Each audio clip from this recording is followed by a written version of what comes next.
ইজ্জত এবং সম্মান দেওয়ার মালিক আল্লাহ। বিসিবির যত নির্বাচক প্যানেল আছে, কোচ আছে, যতই কিনা মাহমুদুল্লাহ রিয়াদ ভাইকে সেই পায়ে ধরে টানো কিনা, কিন্তু উপরওয়ালা একজন আছে। মাহমুদুল্লাহ বলে না যে আমার যদি মনের কথাগুলা আমি আল্লাহর কাছে বলি, এই উপরওয়ালা যদি চুলে ধরে টানে, মানুষে পায়ে ধরে নামাইতে পারবো না, বুঝছেন? ঠিক এরকম একটা মাহমুদুল্লাহ রিয়াদ, যে কিনা দিনের পর দিন, ম্যাচের পর ম্যাচ, সিরিজের পর সিরিজ, বিশ্বকাপের পর বিশ্বকাপ, একের পর এক, মানে আমাদেরকে যে জয় এনে দিতেছে, যে একা হাতে লড়ে যে জয়টা এনে দিতেছে।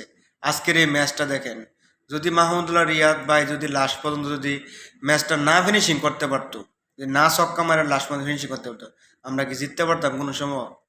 আমরা যে পঞ্চপাণ্ডব বলি, আমরা বিভিন্ন সময়ে অনেক প্লেয়ারদেরকে নিয়ে আমরা অনেক নিউজ হয়, অনেক কিছু হয়, সবারই কিন্তু সুনামের কোনো শেষ হয় না, কিন্তু একজন মাহমুদুল্লাহ রিয়াদের অবদান সবসময় কিন্তু আড়ালে পড়ে থাকে।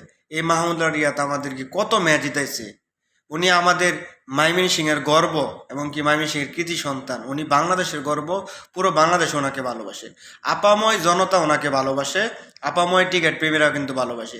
কিন্তু নির্বাচক প্যানেলের কিছু কুচক্র আছে, যারা কিনা এই হাতুড়ি সিংহ ম্যাচ শেষে মাহমুদুল্লাহ রিয়াদ ভাইয়ের যখন কাঁধে হাত দেয়, কিন্তু তখন তো হাত তো দেয়, কিন্তু দিন শেষে এই হাতুড়ি মাহমুদুল্লাহ রিয়াদ ভাইকে বাদ দেওয়ার জন্য কত পাইচারা করতেছে, কত কিছু করতেছে, কিন্তু সম্মান দেওয়ার মালিক আল্লাহ। যুগের পর যুগ এই মাহমুদুল্লাহ রিয়াদ ভাই সব সময় দলের জন্য খেলে গেছে। উনি যদি নিজের ক্যারিয়ারের জন্য চিন্তা করতো, তাহলে ও বিশ্ব ক্রিকেটে অনেক অনেক রান করতে পারতো, অনেক অনেক উইকেটের মালিক হতে পারতো, কিন্তু না, উনি সর্বদাই নিজের জন্য খেলে গেছে গা।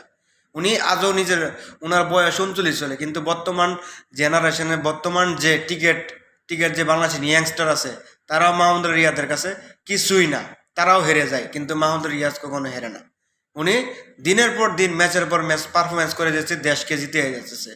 উনার যে আবেগ, উনি আবেগের কথা কোনোদিন শেয়ার করে না। উনি ওই দিনও দেখলাম একটা ইন্টারভিউতে, বিসিবির পেজে একটা ইন্টারভিউ দেখলাম, যে উনি কি নিজের কথাগুলো একমাত্র আল্লাহর কাছে শেয়ার করে, কারণ একমাত্র সম্মান দেওয়ার মালিক আল্লাহ। সম্মান কেউ কেড়ে নিতে পারে না। যদি আল্লাহ যদি আপনাকে যদি সহায় থাকে, আল্লাহ যদি আপনার প্রতি যদি সম্মান দেওয়া থাকে, কেউ কেড়ে নিতে পারে না। এই হাতুড়ি সিং কত কিছু করছে ম্যাচ শেষে, কিন্তু রিয়াদের কাঁধেই তার হাতটা পড়ছে। কিন্তু এই রিয়াদ ছাড়া আমরা অচল, এই রিয়াদ ভাই ছাড়া আমরা অচল। ম্যাচের পর ম্যাচ এভাবে আমাদেরকে পারফরমেন্স করে যাও সর্বদাই। টিকেটের জন্য শুভকামনা এবং রিয়াদ ভাইয়ের জন্য স্পেশাল ভালোবাসা।